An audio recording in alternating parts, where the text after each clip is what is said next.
Alors,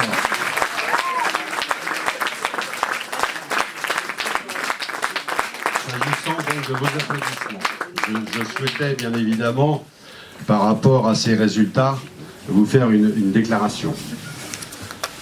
Une déclaration s'adressant donc aux Castellolonaises et aux Castellolonais qui aujourd'hui donc avaient accepté de vous déplacer en si grand nombre dans les bureaux de vote. Je tiens à vous remercier. Vous venez de sceller le destin de notre commune du Château-d'Olonne. Je tiens à remercier également tous les agents municipaux qui ont organisé matériellement ce scrutin et en ont assuré le bon déroulement. C'est en toute liberté que vous avez choisi un avenir commun pour tous les habitants du pays des Olonnes, dans une seule et unique commune, les Sables d'Olonne. J'ai toujours considéré qu'il revenait à nos concitoyens et à eux seuls de prendre cette décision. Je l'ai dit et écrit avant d'être élu maire. Au Château-d'Olonne, l'engagement a été tenu. C'est ma fierté.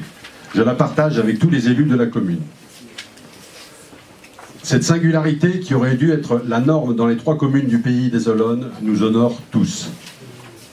Merci à vous tous, mes chers collègues du conseil municipal du Château-d'Olonne, d'être toujours restés fidèles et unis sur cette position de principe. Exprimé de façon démocratique et éclairée, votre choix est légitime.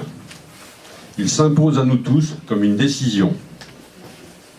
Il s'agit bien d'une décision et c'est la vôtre. Elle sera respectée à la lettre, je m'y attacherai. À celles et ceux qui ce soir ne s'y retrouvent pas, mesurez bien que cette conclusion ne vous a pas été imposée. Mesurez qu'au Château-d'Olonne, vous avez eu la possibilité de choisir et que la décision est collective. Mesurez qu'une majorité s'est prononcée et qu'il faut respecter son choix. N'ayez aucune rancœur. En 2009, et sur le même sujet, le référendum organisé au Sables d'Olonne avait réuni 34% de votants et 48% à Olonne-sur-Mer. Aujourd'hui, au Château-d'Olonne, nous l'avons vu, donc 5433 citoyens se sont déplacés aux urnes, soit un taux de participation de 46,64%. Le nombre de suffrages exprimés, je le répète pour le oui, est de 3661, soit 67,96%. Et le nombre de suffrages exprimés pour le non est de 1726, soit 32,04.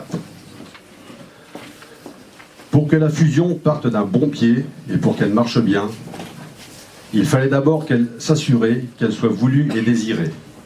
C'est fait. Il est désormais démocratiquement vérifié et établi une bonne fois pour toutes que les Castellolonais adhèrent massivement à cette perspective. Vous venez de nous confier un mandat précis pour réaliser la fusion des 3 communes le 1er janvier 2019. À cette date, les 99 élus des 3 conseils municipaux actuels siégeront ensemble jusqu'au municipal de 2020.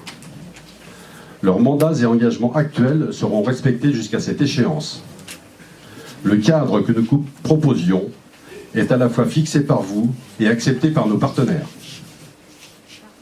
À l'approche du scrutin, les maires des communes voisines ont admis le bien fondé de notre méthode. Ils ont mesuré notre détermination à prendre les choses dans le bon sens. Très sincèrement, je remercie donc Didier Gallo et Florence Pinault d'avoir pris leurs responsabilités à temps. J'ai conscience que c'était difficile pour eux. Je les remercie vivement d'avoir franchi le pont de l'intérêt général pour nous rejoindre sur la rive de positions réalistes. Leurs déclarations en milieu de semaine ont pesé dans la balance. Elles ont sans doute entraîné une part de Castellolonais encore indécis à se prononcer pour le oui. À partir de ce soir, et grâce à vous, nous sommes revenus dans le bon périmètre et le bon calendrier de la fusion. Ce soir, tout rentre dans l'ordre. Vous venez de déverrouiller la situation. Le cadre de la fusion est fixé. Nous disposons de 2 années pour dessiner le projet à poser dans ce cadre. La seconde étape s'ouvrira demain. Elle sera tout aussi fondamentale et difficile que la première qui se termine ce soir. Au cours des 3 réunions publiques organisées avec mon équipe, J'ai entendu un certain nombre de réticences dans la population. J'ai senti également de sourdes inquiétudes parmi les personnels de la mairie. Elles sont réelles, même si elles ne sont pas exprimées en raison de l'obligation de réserve de la fonction publique. Je félicite le personnel municipal du Château d'Olonne pour son comportement exemplaire dans ce contexte. J'ai très bien entendu au cours des réunions publiques qu'une partie des électeurs doutait de la fusion, faute d'un projet qui leur aurait donné confiance. Quelques-uns nous l'ont même reproché. Je les comprends très bien. Et pour cause, moi aussi je souhaitais un projet avant. Si un projet équitable et cohérent avait été construit, écrit, partagé et porté à temps par les trois maires, ce soir, le nombre de oui serait encore plus grand. Rassurez-vous, ce projet, nous le décrocherons, je le promets. Ce projet, nous viendrons l'exposer et en débattre avec vous, comme nous venons de le faire pour le principe même du oui à la fusion. Même si les choses ne se sont pas enchaînées dans le bon ordre, nous ne ferons pas l'économie de ce projet. Soyez certains que mon équipe y mettra la même opiniâtreté et fermeté que celles qui ont débouché sur le résultat de ce soir. Depuis un bon mois, les maires des Sables et d'Olonne-sur-Mer disposent d'une synthèse de nos propositions. Ils savent ce qui nous tient à cœur. Ils savent ce qui nous est primordial et ce que nous défendrons bec et ongles. Nous n'avons pas l'intention d'imposer nos plans. Nous voulons en débattre. Nous voulons les confronter aux leurs. Il faudra forcément négocier, faire des concessions. Mais il est hors de question que ce soit dans l'affrontement, la sanction, la vexation ou l'exclusion. Nous en avons trop subi ces 2 dernières années. Je demande à tous mes collègues élus dans les 3 communes d'être tous raisonnables enfin. Parlons vrai. Prenons par exemple la résolution de ne pas parler l'intérêt général pour ne masquer que des considérations tactiques personnelles. Pour la fusion, de grâce, pensons pleinement et seulement à l'intérêt local de la population. Moi, je ne vois qu'un horizon. Le lancement de la commune nouvelle des Sables d'Olonne, le 1er janvier 2019. Peu importe la place que j'y occuperai, ou pas, après. Mon horizon, c'est les 2 années de travail devant nous. 2 années de travail, 2 années d'organisation. Le temps imparti nous permet de sortir un projet convaincant pour conforter l'adhésion de la population.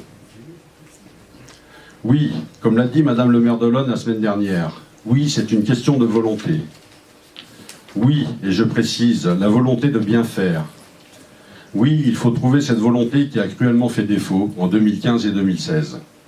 La fusion, c'est l'adhésion, c'est la compréhension, c'est la négociation. Un projet n'a rien à voir avec une déclaration de bonnes intentions que l'un soumet aux 2 autres pour ratification. Un projet, c'est un contrat argumenté. Oui, un contrat étayé de garanties et d'engagement pour la population. Le projet doit être pensé et écrit entre les 3 partenaires qui ont le devoir de l'exposer, de l'expliquer et de le soutenir à 3, devant toute la population. Cette précaution est indispensable pour prévenir toute désillusion après coup. Pour nous, ce projet devra être convaincant et rassurant pour la garantie de proximité des services et des équipements publics, convaincant et rassurant pour l'aménagement équilibré du territoire commun, convaincant et rassurant en matière de modération fiscale, convaincant et rassurant en termes de resserrement des frais de fonctionnement, et enfin convaincant et rassurant sur la bonne gestion financière de la future commune nouvelle. Rien de tout cela n'a été abordé ces 2 dernières années. Il est temps que les 3 maires se mettent au travail avec leurs équipes. Pour l'avenir des Castellolonnais, je vais demander une fois de plus à mes collègues du conseil municipal de donner le meilleur d'eux-mêmes. Je souhaite pouvoir compter sur tous les élus de la majorité et tous les élus des groupes minoritaires, comme nous l'avons fait ces derniers mois. Plus que jamais, je crois en notre méthode. Elle nous a donné un beau résultat ce soir. Vive le Château d'Olonne, vive l'avenir aux Sables d'Olonne.